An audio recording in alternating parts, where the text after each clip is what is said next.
put in Google LM, and it'll do a whole podcast. Yeah, Two people I've seen that talking one about too. Unbelievable. Yeah, it's pretty cool. Wait. AI is taking over podcasting? Yeah. It's so much better than what So we're much- doing. Yeah. So much better. So much better than this. You talk about it privately, we talk about it publicly. This is the Real Estate Insiders Unfiltered Podcast.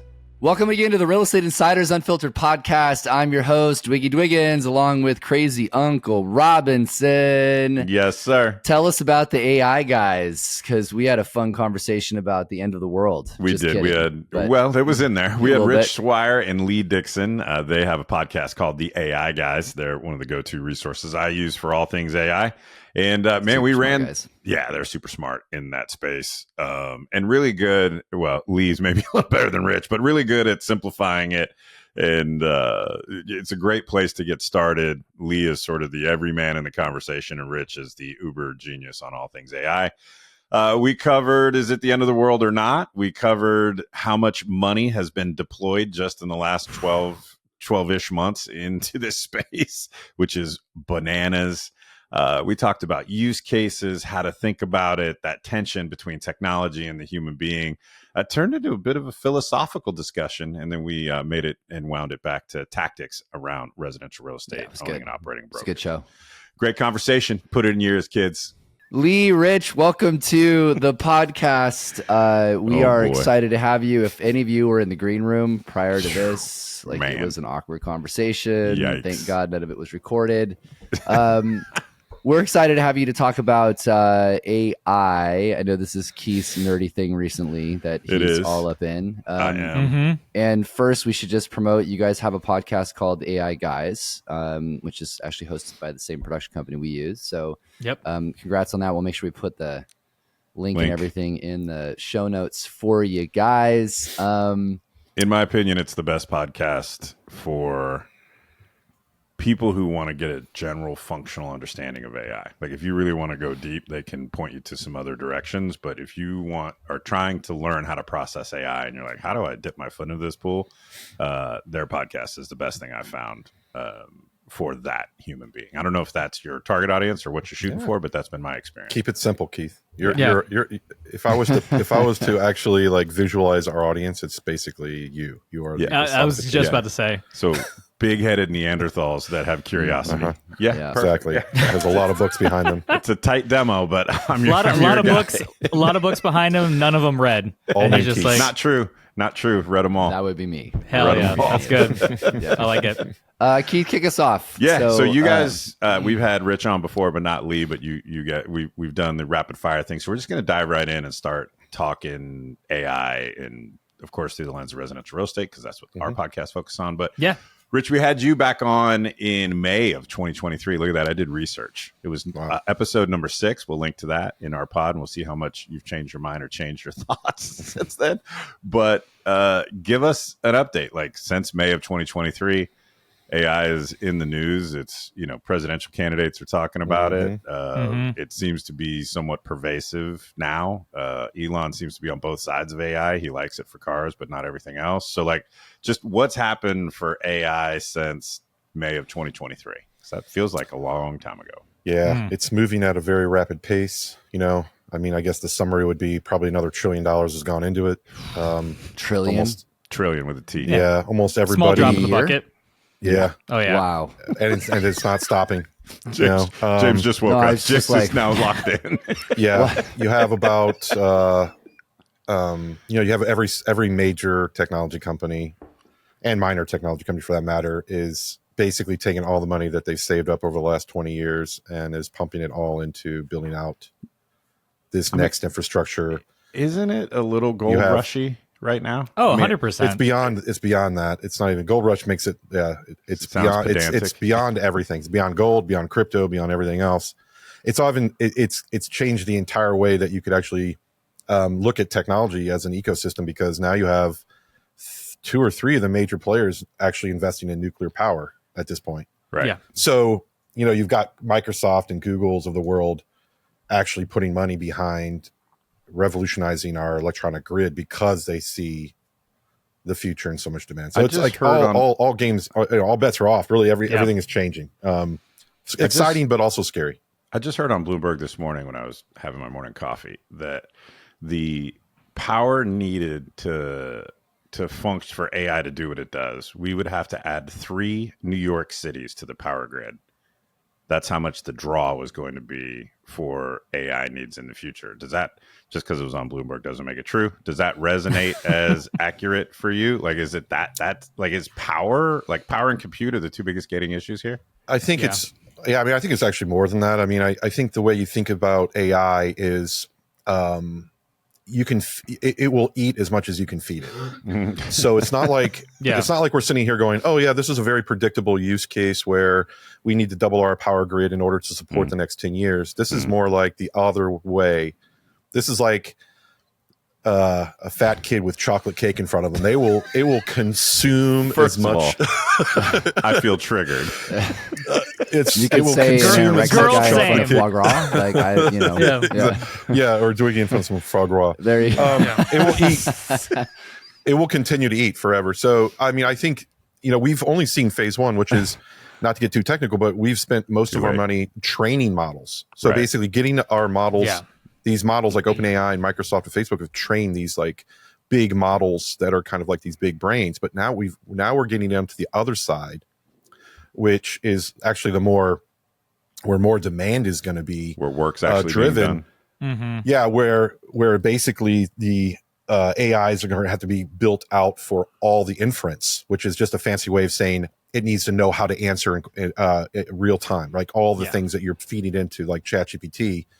Is all inference algorithms and inference training. So you have the core. How do you even just have? I'm thinking of California, which is obviously an epicenter for everything. We have the worst electrical grid. Well, Texas might. I was going to say Texas is definitely in the running for that. Beyond that, we have the worst electrical grid that's so outdated and is just on its last leg. How are we even planning to deal with that? Well, I mean, first of all, the AI data centers, these giga centers, if you will, where there's hundreds of thousands of these massive NVIDIA, basically, computers, but they're really just big chips, will be located where that's not the case. So, just because the default is all these companies are located in California doesn't mean they're building them out. Like, for example, Elon built his one out in Kentucky or somewhere in Tennessee or something. Like his most recent one with 100, which is supposed to be the biggest supercomputer out there, 100,000 NVIDIA chips in this massive warehouse in like Nashville or somewhere. Yeah, they won't build them in California. Yeah, they're not going to build in California. And this is one of the fears. The fears right now is that if we are not investing in nuclear technology within the states, that the natural conclusion will be that these businesses will start building these AI super factories outside of the United States because there's access to power, things like China and Russia and other places. So interesting. Yeah, it's really kind of, AI has gone from this very nerdy, techie, mathematical driven thing, which is where I got started years ago. And then it's gone into this much more humanistic because of the nature of generative AI over the last few years. And now it feels like it's okay. Now I'm starting to see it act and feel more human, where obviously we broke ChatGPT and OpenAI kind of broke us through that. And then now now AI is not even a tech anymore. It's not technology anymore. It's pervasive and cross, at least the future of it is pervasive and touching everything. You know what's interesting, Rich? I had, I noticed this, I think it was about Keith, maybe 3 or 4 months ago when I was going through the airport in San Francisco, and it was early in the morning, Terminal 1. I fly a lot, as you know. And I noticed there were no TSA people screening bags. And then I stopped to pay attention and I was like, oh, the whole system's driven by AI. Literally there was the 1/4 the TSA reps there, and the system was reading the bags and it was faster and moving along quicker. And I was going, I bet it's also significantly more accurate in detecting things than humans who and it's probably even more so, just to kind of double click on that, it's actually probably more what we call human in the loop powered AI. So what's probably happening, which is like how Waymo works with automated cars and some other things, is AI is kind of doing the frontline stuff, but there's probably a data center in Pakistan or maybe even just locally here in the States who whenever there's a edge case that comes through that scanner, it might get pushed to a human, but it's consolidated into a call center.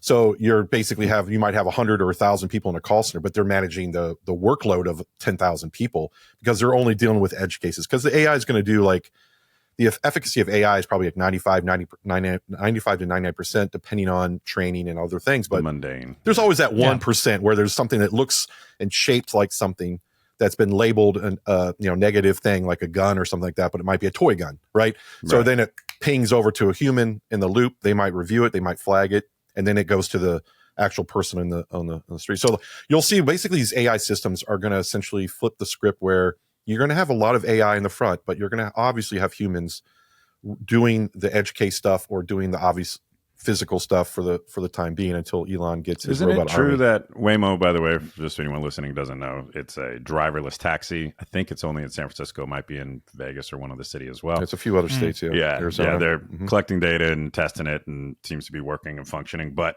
the AI does the driving, but if it gets confused or it starts to lock up, doesn't it hot transfer to like someone that can control the car remotely? Correct. Right. Yeah, there's a data center of drivers that kind of can override.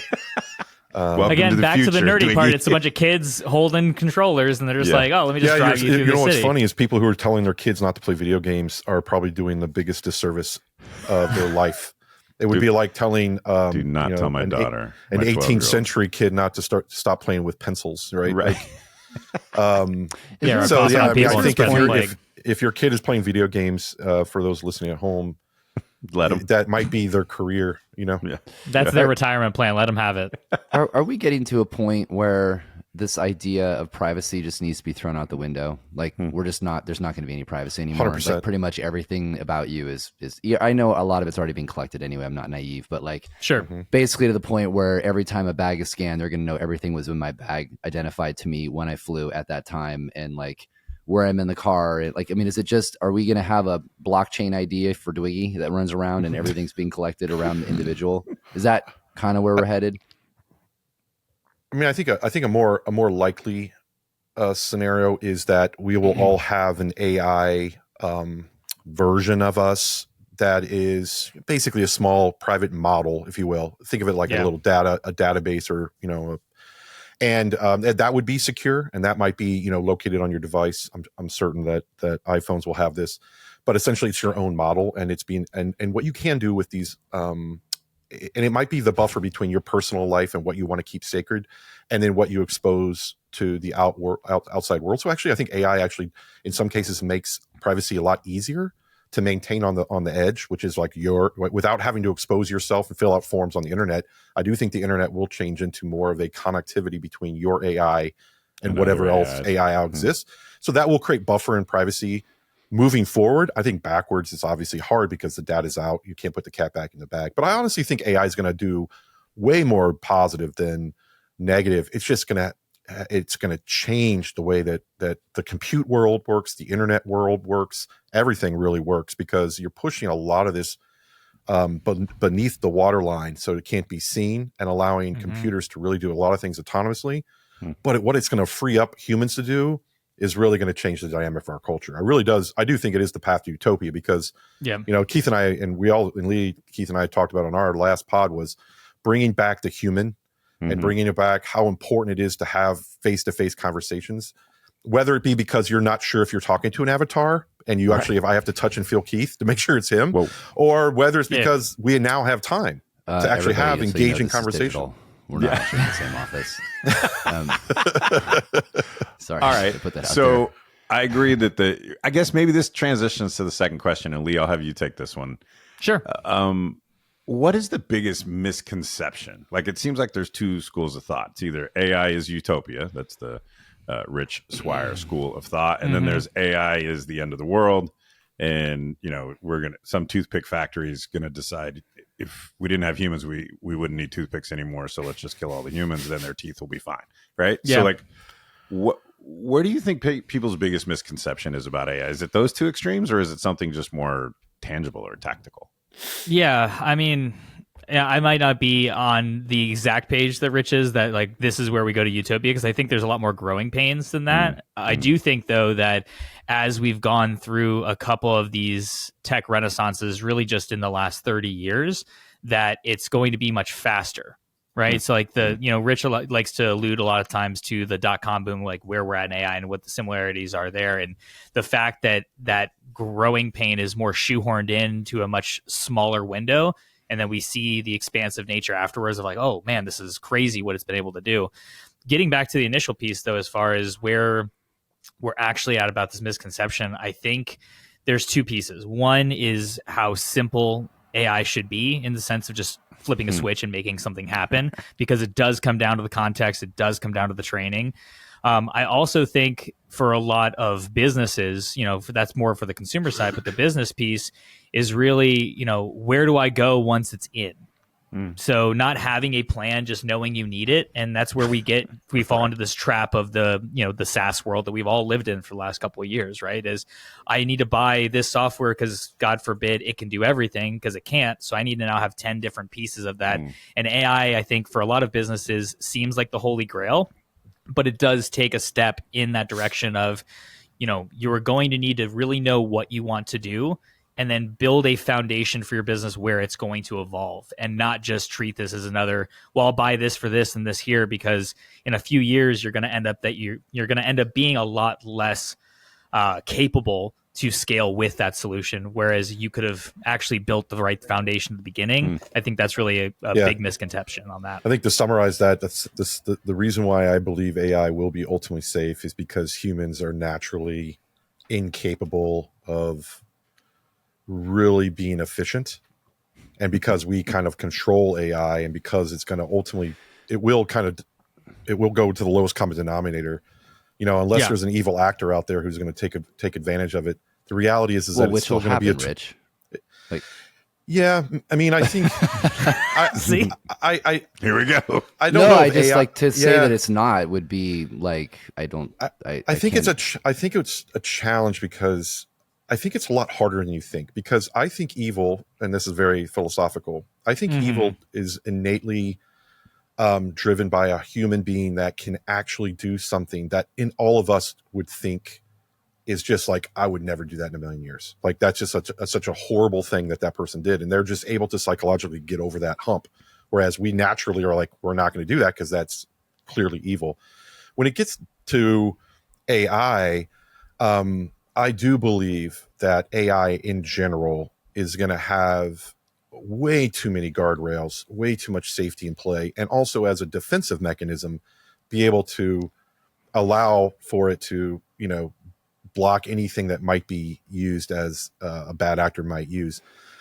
At the end of the day, when you boil it all down, it's still just very much software and computing, and it's about compute power. Now, I do agree that on a state level, I have concerns, but am I concerned about this singular person in some garage being able to mobilize AI? But certainly at a state level, I do agree that there is probably some things we should be concerned about. No different than nuclear or any other power. Yeah, I mean, but people do things for power, and the world revolves around war. I mean, to put it bluntly, and control. Well, and so, but to me, I'm with you. I just think it goes. If you look at now, we're into military history, which is something that I'm exactly why we listen to the Unfiltered podcast. Yeah, that's right. Right. Like, this is what I'm here for. For sure. Thank God. But there's always been new weapon systems, right? Like you pick one, like the rocket, right? And then what do we use to stop rockets? More rockets, right? We shoot different rockets to get those rockets.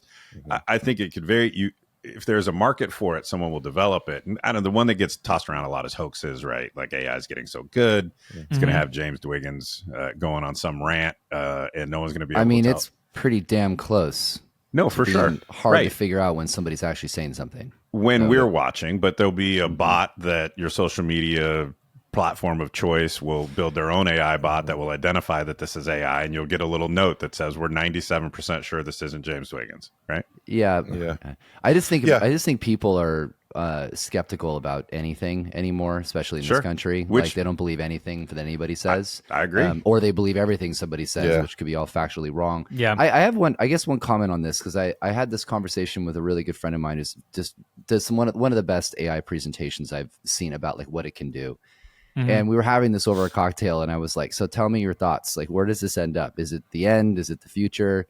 And his comment was, we're going to have to go through some bad shit first before we come out the other side. Like, he believes that we're going to have something go wrong that's going to cause mass distrust. And then to your point, the guardrails get set up that people then learn to trust it. And then we end up into, I don't know about Utopia and Rich's words, but similar context. Like we learn to trust it more, but we're going to go through some bad crap first before we get to the good side. Is it wrong? What's your thoughts? One thing on that, James, I was going to say, and Rich, I want you to take it because I want you to run with this utopian piece a little bit more. But one thing I would draw a parallel to that, let's just take it back a couple years to crypto, right? So you had this big push in crypto. You had this new technology that a lot of people that do not involve themselves in tech got involved in very quickly. Had bad actors, big drop. Exactly, man. I'm only buying stuff TB12 pushes. Right. But if Gronk didn't buy it. Yeah, exactly. Good friend. Gronk but doesn't understand how money works. I think you have a good parallel there in the sense of that basically floor goes out and a lot of people got hurt and then guardrails had to come in. What's the inverse of that with, I think, on this AI piece is that we all do see this massive capability that's happening and the guardrails are already kind of going up pre-bad thing. So if you have this ability to kind of look forward and say, where did something that, again, AI necessarily isn't decentralized because it's held privately by all these different companies, but you do have at least a little bit of a benefit of a doubt now, knowing that there's a vision of where it needs to go versus crypto is kind of the inverse of that being, well, let's see what could happen and it's your risk. Then, that was, I think, the bigger problem there. Yeah. I mean, I would make the point. I mean, I kind of agree with your friend, but at the same time, again, I'm an ultimate optimist in this because I think this is coming to fruition much different than past technologies, but it's also come to fruition much different than past, what I would call evil actors or weapons in the sense that, outside of, obviously now a lot of military has been privatized, but nuclear warheads were being driven by governments, right? And governments are typically at the center of or primary driver of these major events that we're talking about, this catastrophe, this end of the world type stuff.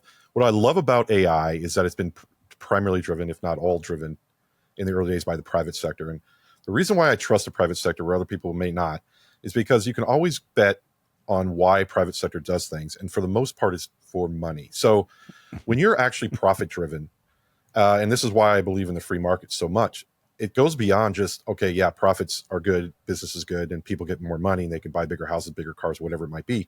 But actually there's a deeper meaning around free markets, which it balances out good and evil very well. And so if OpenAI or Google or Microsoft, who are held under a much higher scrutiny than our federal government for things that they do, to the point of where one hallucination within the AI, there was like people mobilizing in the street with signs. You would never see that around, but there's not one sign out there about nuclear war, right? And it's because people don't think that they have control or influence that. And these companies are very aware of that. So they're going to be very cautious investing in safety protocols well beyond what our government would do or any other state actor would do. And so that's why I'm not as fearful. I do agree with you though, James, on the point of like, there's probably gonna be five years of this mentality of, I can't trust the avatar. I can't trust what I'm talking to, or I get a call from my daughter. Is that really my daughter or some voice that AI driven? I do agree there's going to be some pain and suffering there. But again, I would argue that's probably the net what we need as a world, because we have been driven down this path of just trusting everything around us. We need to question it a Forget little bit more. Forget if it was AI driven. You trust the news that comes over Facebook because it was for some reason it's on Facebook, so it must be real. It's not vetted. It's not real news. AI didn't have to standard. Right. AI didn't have to write it in order for it to trick me. Right. And so I think AI is actually the backdraft of the fire that's going to put it out. I think, and maybe after this we'll pivot off of the high philosophical, but I think that if AI is a massive leverager, right, which most people think that it is, of course it can lever good and it can lever bad, right? And I think that's where the inflection point comes from is, no, of course you could have a person who was just writing untrue things on social media, but now you could have a person who is writing 2, 3, 4, 500x times the untrue things on social media and have it fully automated and have it feed itself. And so I think that's where some of the push and the pull comes from is just the massive flywheel effect that AI creates. And it gets you back to like flexing that brain power a little bit more. The critical thinking is huge, and AI, I think, actually motivates that a little bit more than it just takes the other stuff off that we get tired of doing, that we don't have the time to critical think. In certain this might cases. be an aggressive kind of unpopular statement, but I honestly think AI probably has a good chance of completely annihilating the way that we experience the internet today, including social media, because of that.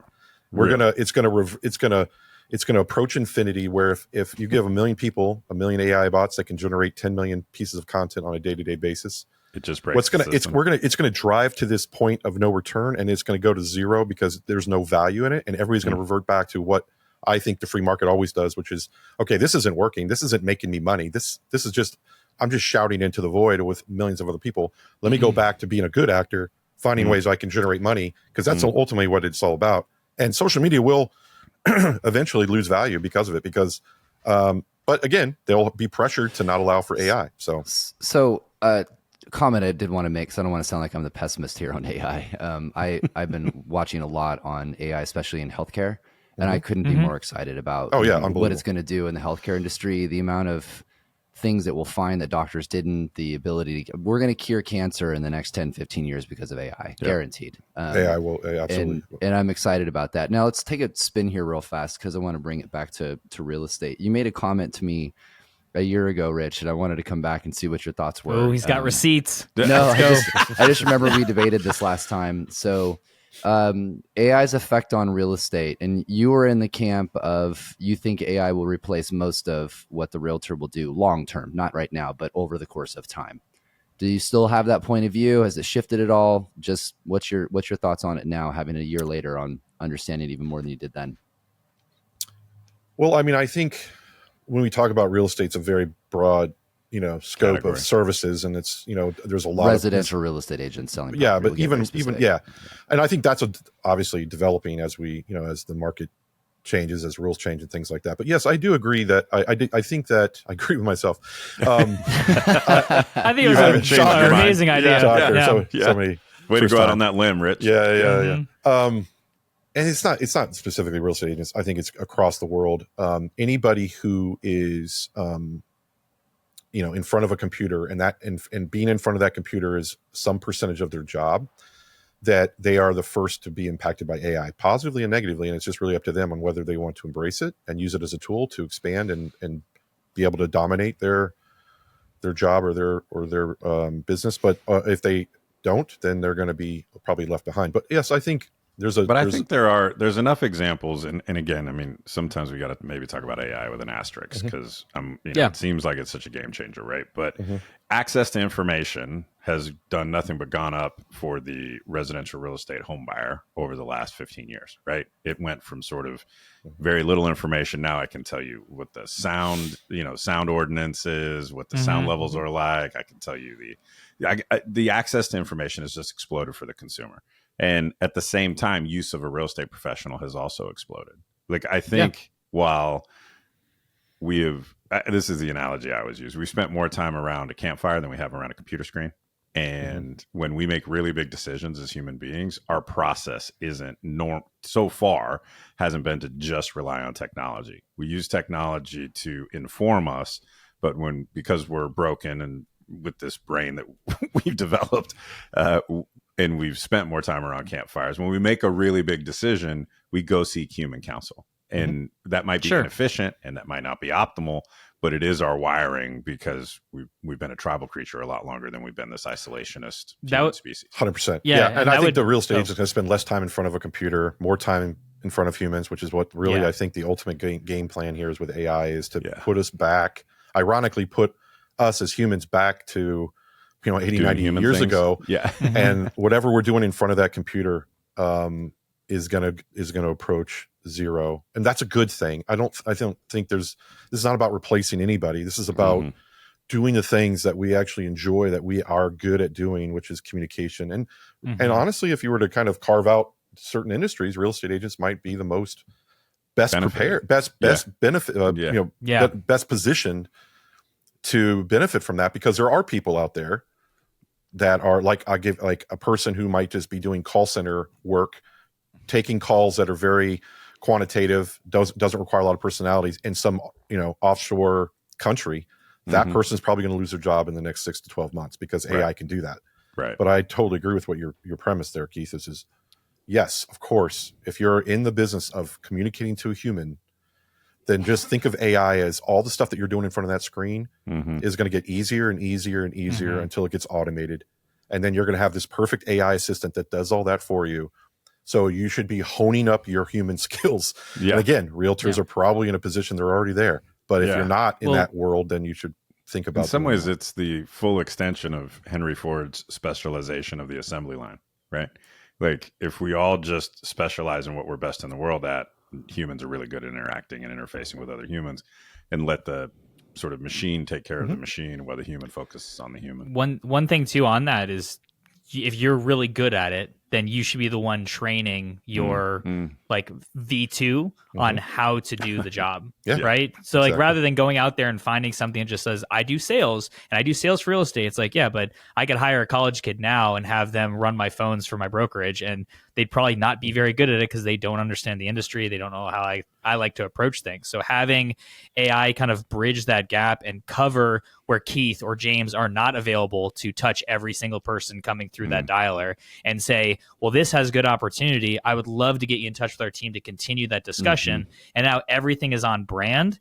I think that's where real estate professionals should kind of look at AI as this is just an extension now of your business and your brand representation in the space. And you can scale. You can scale, right? Like this, it's infinitely scalable. So if you're like sitting around going, I'm an amazing real estate agent, I know my market. If I could just copy me, talk to more people, I could go to another market, or I can expand, or I can become more profitable. Like, and someday AI might empower a buyer, an agent, to represent a buyer somewhere that's far outside their service area today, right? Because they specialize in negotiation, contracts, contract discussion. 100%. They should be building out a real estate agents that have a certain personality for either, like what Lee's talking about, expanding my brand or expanding my messaging, or has a specialty and understanding of a business and is just better at it or has more experience at it. The faster they get that into an AI model, expose it to more people, real estate it'll change the way they think about real estate as an industry and as a business. Because it's about taking your expertise and your capabilities and your personality and then pushing it out, expanding it with no limitations. Exponentially. What is you guys build AI tools? What's one of the cool things you guys are building right now? Or even if it's like, what's a really cool AI product that you think is amazing that people need to hear about as well? Rich, do you want to talk about that Warhead project you're working on? Oh, jeez. The views being expressed of Lee and Rich. Yeah. I mean, I think the coolest thing that we're working on, and I'll talk about some other stuff that other people are working on, but the coolest thing that we're working on right now is pretty much what I would call the autonomous side of agents. That's been our focus and our goal, specifically for businesses that are looking to automate entire roles or entire series of tasks. So we've built out this pretty slick zero code, kind of workflow where we started playing around with like building out the perfect personal assistant. We've built out quite a bit of work when it comes to the fintech space with mortgage and sales and real estate as well. Just kind of thinking about the entire flow of going from A to B, whether it be a real estate transaction or getting a mortgage, or in our cases, it might just be a personal assistant, where you're asking it questions about, hey, summarize my emails. Hey, remind this, set an appointment for this. And you're texting your personal assistant, or you're talking to them on voice. That's the most exciting component of AI, which we're just in the beginnings of, which is this autonomy, because most of it, like ChatGPT, is really just a chat interface. It's a point of view, and it's cool, it's awesome, but you need ChatGPT to go do something for you, right? To get real value as a business. Right. The other cool stuff go ahead. Go for it. No, I was gonna say I'll pick the boring one that is weird for me since I'm usually the outgoing guy. But like, we started working with a company and really has global footprint, and one of the use cases we would have never even thought of is their global accounting department came to us and was like, we have accounting codes in every single inch of the world, and we have 600 processors, and all they're doing is coming back to this small team to verify and clarify and just get data. So we went in and essentially ingested their entire policy, documents, everything we could possibly find, and then set that up almost like a co-pilot experience. So now, rather than coming back to that very finite team of higher level execs that don't have the time to be available 24/7, they just speak to Rhea. And having that, to me at least, opened up a door of like, there's so many things that a specific business or a specific vertical will think of, and being able to come to us and then help us understand what A to B looks like, and then we put it in motion for them. That is the coolest part to me about AI, is literally, looking at these different roles and challenges that a business has and saying, well, AI can fit here, but we just need to understand, how do you do it right now? And just augmenting that through workflows and AI has been, I think, the biggest eye opener, especially for large businesses. Yeah. And just to give some more real estate angle to it, we're working on this cool little project. I think you guys could kind of kick out of it. And maybe we've talked about it in the last one, Keith, but where I truly believe that every house will have an AI agent that's assigned with the house. And so I've already done it for my house, where I'll take pictures of everything related to my house, like pictures of my insurance, my appliances, everything. And then I put notes in there, and maybe take a picture of my HOA documents, upload those. So essentially, you're basically feeding into this AI everything about your house. And we, like the other day, I forgot my paint color because we had a hurricane, so I had to do some painting, and I just texted my house and said, "Yo, what's my paint color?" And it gave me back exactly the brand Sherman and everything. Williams make model. So I think what we're starting to see is everything that's inanimate around you that has some complexity to it. Instead of thinking like, "Oh, where did I keep that document?" or "Is it in the junk drawer? Did I put it in the garage?" It's like talking to a house, or talking to a car, or talking to a building. It makes a lot of sense, because what you're really allowing yourself to do is think of things as like that you're bringing them alive, right? And then you can, in real estate, I think that's an interesting game-changing concept, because you mentioned about how realtors could contribute to the world. Honestly, one of the biggest opportunities right now that realtors could think about doing, of course it's early, is they should be participating in licensing and training homes. I mean, you're getting these companies are being paid millions and millions of dollars to license information to train AI. Like OpenAI is spending tons with Condé Nast, with Times, with New York Times, with the Wall Street Journal. The real estate industry needs to figure out how to take all this information that they potentially have ownership over, or add on to that as a realtor, and license that as an AI training mechanism, because that's the future. The future is whatever you think is going to be in this database, that MLS, this broker, forget about it in 5 years. It's all going to be an AI model, and it's a question of who's going to really get benefit from that. It's interesting. I saw a product the other day when we were asking this question about cool AI tools, and they take training material that you've done, and you upload like a PDF, and I gave them one that was like 400 pages for us, just because I wanted to see what it would do. And it rebuilds it into a digital experience with voiceover and builds it into chapters, and then it teaches you everything, but it summarizes it down more. You should take the same one and put in Google LM, and it'll do a whole podcast. I've seen that one too. Unbelievable. Cool. Sorry to interrupt, but do the same. Yeah, it's so cool. I mean, it's pretty cool to see, what Wait. AI is taking over podcasting? Yeah. They actually, they taken ours. So we have Rich's AI avatar on here right now. So much better. So much better than this. It's so scary. It's like we should almost just take this podcast, feed it into Google LM, it does. and be like, it shortens it up to like 15 minutes. I had a head of technology for a Berkshire Hathaway office said, I take your pods and I load it up in there, and then I just listen to the 15-minute version instead of the hour. What the the city council, the Redux. Yeah, the Sarasota City Council. I took the minutes from one of our city's meetings, because I'm working with one of the councilmen here on how to use AI in government. And I took just the minutes, which is like the most boring thing in the world about it. I put that into Google LM and creates a 2-person, conversation podcast. It makes it so entertaining. I'm like, and I'm like, they and build in the hooks and everything too. Like Really? it's just like, this guy is like, did you catch the meeting on Tuesday? It's like, tell me more. He goes, we need to get this out to the, and we're joking about it, but talk about communicating boring stuff to the masses and getting people more involved. Yeah.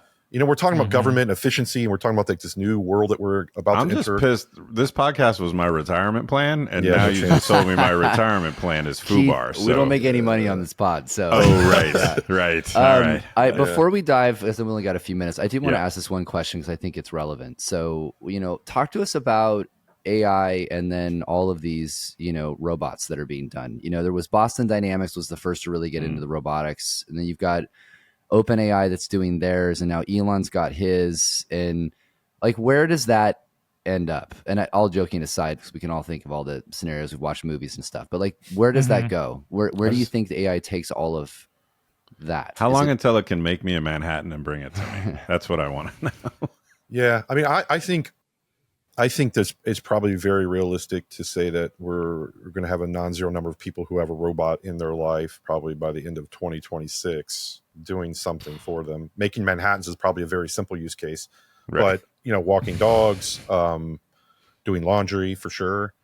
Where does it go? What time frame to actually have it, be like, iRobot or something like where it does everything? I mean, you'll be able to go buy one for 30 grand probably in 2 years. And then you probably will have certain skill sets that's been pre-trained on. Yeah. But most likely what's going to happen is these AI bots will be shipped to your house. It'll arrive and then it'll probably mimic you. And you will actually have to train it. Not too dissimilar to software. You'll have to train it on wax on, wax off on your exactly. Train it to karate. Yeah. But it will learn your spatial, but it will require quite a bit of feedback. And just like if you were to hire an employee, or you have to train it, things like that. So I mean, I think we're further. I think it's. I don't know. I mean, yes, that do everything personal assistant, home Jetsons, HomeBot thing will come, but I think you'll see specialized robots a lot sooner, right? They exist today. Like if you go to any factory, you're going to see a ton of robots. I mean, that's where the robotics industry. But it'll make it into the home where it hasn't, right? It'll be miniaturized. Yeah, this is the difference. Is how do you put it in the home? There's a lot of complexities to that. But but they're kind of doing the inverse. They're doing the inverse of it, where we all got exposed to ChatGPT, and we needed the consumer experience to drive the business function.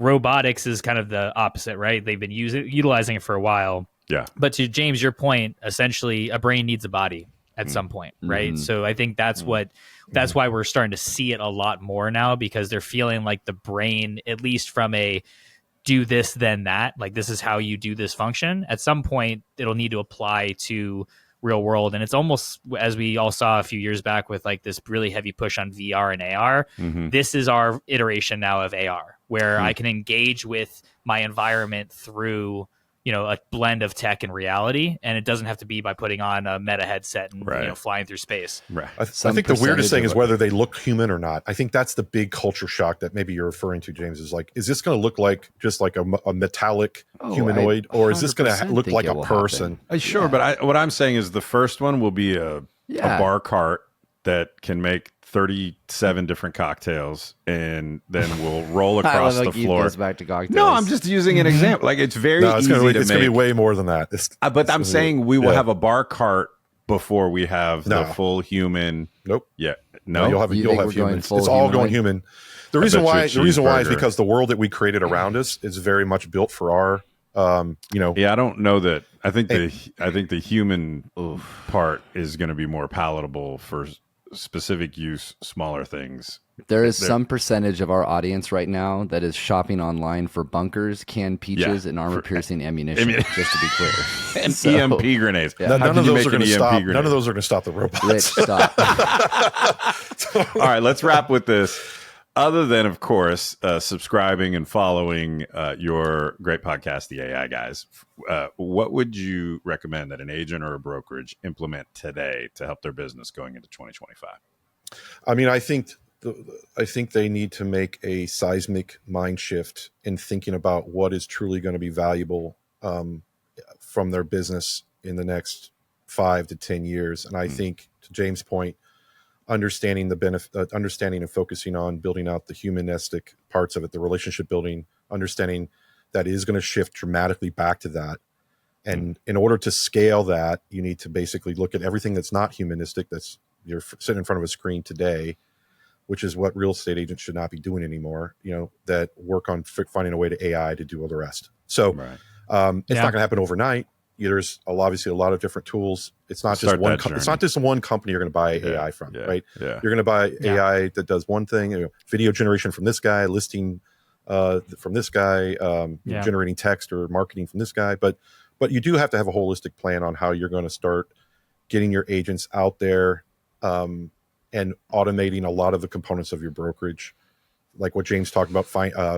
Finding ways to simplify your training. We joked about it, but I think one of the most powerful things you can do today is create the AI can do this. You can create literally an automated podcast, or simplify a lot of documentation or training that you might have. So there's so many things you can do. It's just about getting started.